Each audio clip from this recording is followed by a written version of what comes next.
Hello, bienvenue dans le journal intime du succès. Je suis Mavic Bright, Mindset et Success Coach, mère de famille nombreuse, chef d'entreprise. Je t'emmène dans les ups, les downs, les questions, les doutes, les changements, les réflexions que tu auras au fur et à mesure que tu réaliseras ta vision du succès. Ici, tu as le droit d'être indécemment ambitieuse, de pas toujours comprendre ce que tu ressens, mais de kiffer en te réalisant.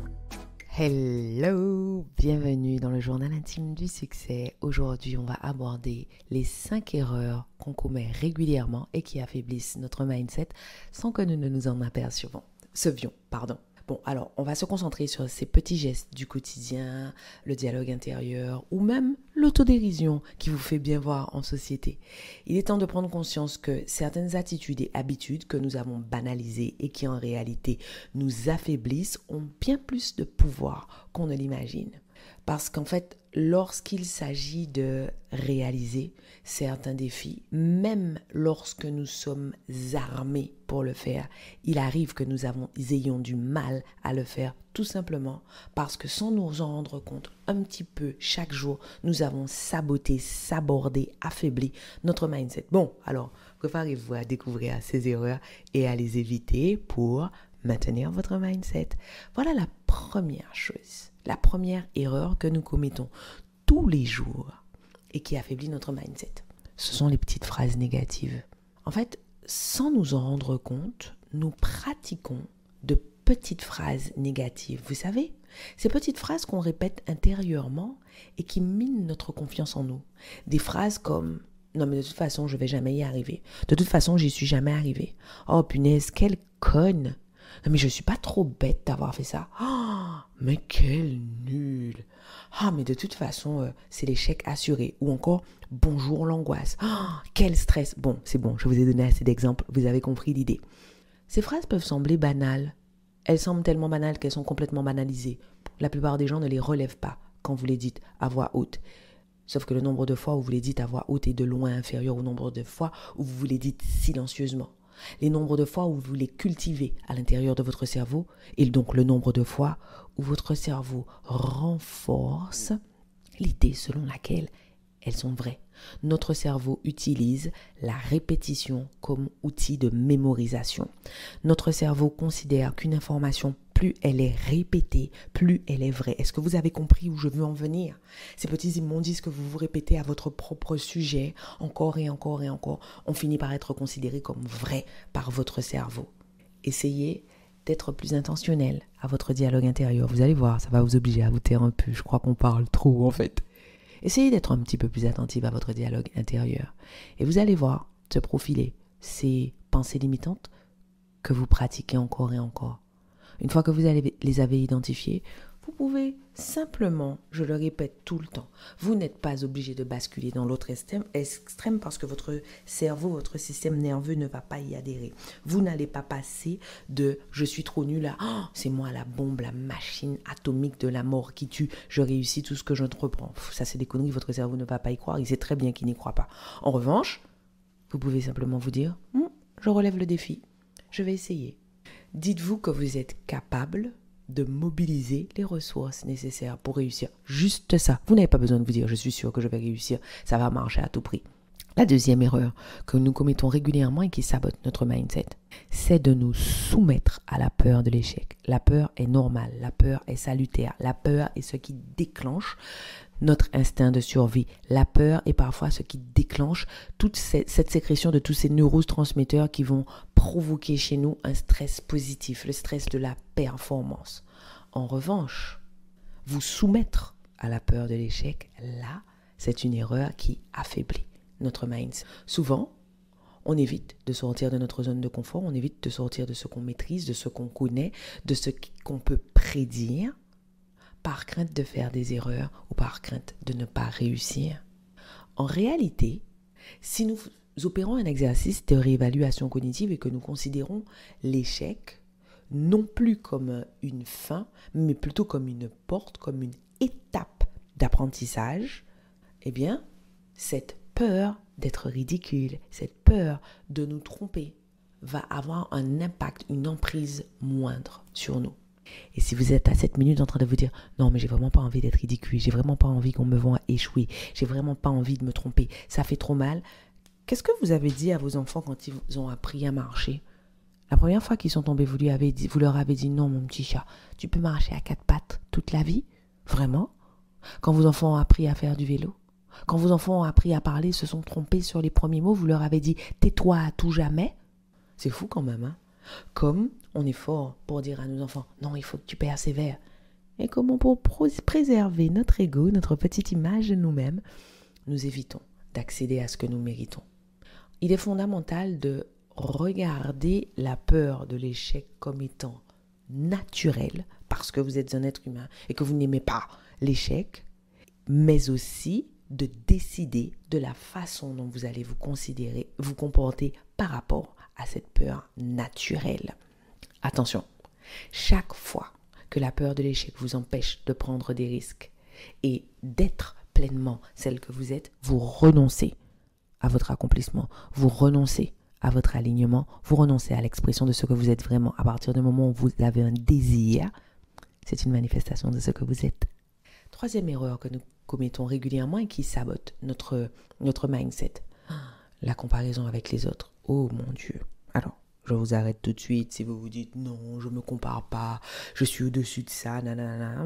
Ouais, c'est ça, ouais. L'homme est un animal grégaire, un animal qui prospère dans le groupe, un animal qui a besoin du groupe. Donc, il est naturel d'être en permanence en train de s'évaluer par rapport aux uns et aux autres pour savoir est-ce que nous sommes toujours acceptés par le groupe? Est-ce que nous aimons toujours le groupe auquel nous appartenons? Non. Est-ce que si nous sommes en danger, le groupe va nous protéger? Ce qui est important, c'est de savoir ce que vous allez faire des résultats de cet audit du groupe auquel vous appartenez.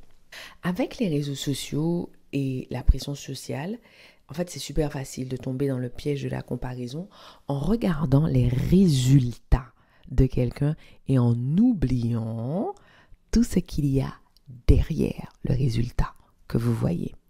En regardant le nombre d'abonnés de telle personne, en regardant le corps de telle personne, la voiture de telle personne, la maison de telle personne, le couple de telle personne, une photo, un reel, une story ne sont que la matérialisation d'un résultat et très rarement d'un processus. Comparez les résultats d'autrui à votre point de départ affaiblit votre mindset. Vous avez votre propre parcours, vos propres défis et vos propres challenges à mener. Et tout ça, lorsque vous l'assumez, vous conduit à l'expérience de votre version du succès. Vous comparer aux autres ne fait que soit nourrir un sentiment d'insatisfaction et d'inadéquation, soit nourrir un sentiment de supériorité. L'un comme l'autre sont des manifestations de votre ego et rassurez-vous, chaque fois que votre ego parle, chaque fois qu'il parle plus fort que le reste de votre cerveau, il est en travers de votre route. Erreur numéro 4 qui affaiblit notre mindset, la procrastination. Alors, rappelez-vous que lorsque vous avez une mauvaise habitude, vous devez dissocier cette mauvaise habitude de votre identité. Ne vous dites pas « je suis une procrastinatrice née ».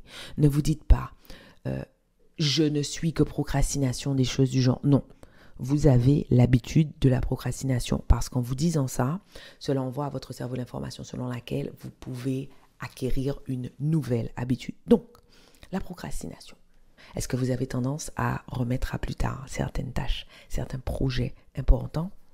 En fait, c'est souvent parce que cette tâche, ce projet important font émerger, font surgir chez vous une peur, un stress que très souvent vous ne prenez pas le temps d'identifier, que vous n'avez pas conscientisé. J'aime pas ce mot, mais vous avez compris l'idée. Et en fait, qu'est-ce qui va se passer? Chaque fois que vous allez envisager de faire telle ou telle chose, votre cerveau va vous pousser à vous recroqueviller dans l'inactivité, ce qui va vous donner un soulagement, une récompense ponctuelle, en l'occurrence, une diminution du stress que vous ressentez lorsque vous pensez à telle ou telle chose. Mais chaque fois que vous allez vous soumettre à cette habitude, vous allez affaiblir votre mindset.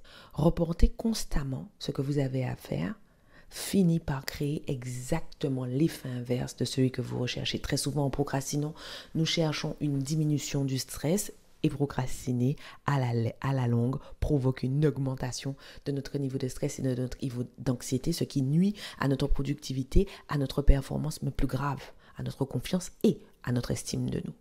Pour éviter la procrastination, la première chose à faire, vous le savez, c'est d'établir des objectifs clairs, d'établir un plan d'action clair, de traquer votre progression et lorsque vous sentez que vous êtes en train de procrastiner ou que vous êtes sur le point de procrastiner, donnez-vous 5 secondes pour passer à l'action et passer à l'action pendant 5 minutes. Je reviendrai sur ça dans un épisode entier de podcast parce qu'il faut que nous en parlions. Mais en comptant 5, 4, 2, 1, comme le dit Mel Robbins, vous allez avoir un comportement d'interruption de l'habitude. J'ai l'habitude de procrastiner. Je vais mobiliser mon cortex préfrontal qui est la partie de mon cerveau qui prend des décisions, qui me projette vers l'avant. 5, 4, 3, 2, 1, hop, j'interromps le schéma répétitif auquel j'ai l'habitude de me soumettre. Et ensuite, je m'engage pendant 5 minutes de cette action que je ne veux pas faire. Toutes les études montrent que 80% des personnes qui ont déjà consacré 5 minutes à faire quelque chose vont continuer à faire cette chose. Vous avez juste besoin de commencer. 5, 4, 3, 2, 1. Pendant 5 minutes, je fais ce que je suis censé faire. Dernière erreur que nous faisons et qui affaiblit notre mindset, c'est le manque de gratitude. Ah là là, on est tellement occupé qu'on a tendance à se concentrer sur ce qui nous manque plutôt que sur ce qu'on a déjà. Or, la gratitude est le meilleur tremplin pour notre ambition. En cultivant votre gratitude pour ce que vous avez déjà, vous allez vous placer dans les émotions que vous cherchez à ressentir, dans l'état d'esprit dans lequel vous avez besoin d'être pour atteindre votre prochain palier d'expansion. Non, l'ambition, non, le désir ne sont pas exclusifs de la gratitude. Non, vouloir quelque chose ne vous empêche pas d'être dans la gratitude pour ce que vous avez déjà. Je vous prends un exemple. Vous êtes dans un parcours pour retrouver votre santé. Vous avez des objectifs de masse graisseuse, des objectifs de course, des objectifs de comment on appelle ça, les pulsations cardiaques, de rythme cardiaque, d'heures de sommeil. Mais ça ne vous empêche pas d'être heureuse, d'arriver maintenant à dormir 8 heures, même si votre objectif c'est 12. Ouais, je sais, votre objectif c'est pas 12. Ça ne vous empêche pas d'être fier de pouvoir aujourd'hui courir pendant 30 minutes alors que votre objectif c'est de courir pendant 1h30. L'idée, c'est de cultiver cet état d'esprit de gratitude parce que être dans le focus sur ce qui nous manque crée un état d'esprit négatif qui va vous empêcher d'identifier les opportunités qui vous entourent. Prenez le temps donc de formaliser votre gratitude pour les petites choses. Plus elles sont petites et plus l'exercice est intéressant. Cultiver votre gratitude va renforcer votre mindset et va vous permettre de faire face aux défis de façon plus résiliente. Bon, ça y est, on est arrivé à la fin de cet épisode du Journal intime du succès sur les 5 erreurs courantes qui affaiblissent notre mindset. J'espère que vous avez pris conscience de ces pièges et que vous êtes prête à les éviter pour renforcer votre mindset. Rappelez-vous que changer une habitude demande du temps, de la pratique, mais que les résultats en valent la peine. N'oubliez pas de vous encourager, d'accepter que parfois les choses ne fonctionnent pas aussi bien que vous le souhaiteriez. Vous avez du pouvoir sur ce que vous pensez et vous n'êtes pas obligé d'adhérer docilement aux croyances que vous avez pratiquées jusque-là. Ce qui vous a conduit là où vous êtes aujourd'hui ne vous conduira pas à votre prochain niveau d'expansion. Il va falloir que vous échappiez à la carapace dans laquelle vous êtes aujourd'hui pour atteindre votre prochain palier d'expansion.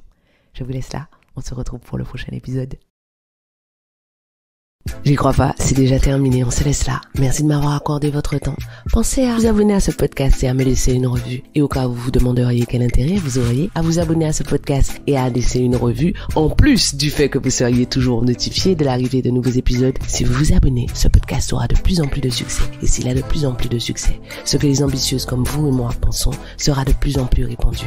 Et si c'est de plus en plus répandu, on va créer un monde de pleine puissance. Rêvons ensemble d'un monde dans lequel le succès des femmes est normalisé. Un monde dans lequel aucune ne prend ombrage de la puissance de l'autre. Voilà à quoi ça servirait que vous vous abonniez et que vous laissiez une revue. Je serai contente de vous voir sur mon Instagram. D'ici là, à bientôt au prochain épisode.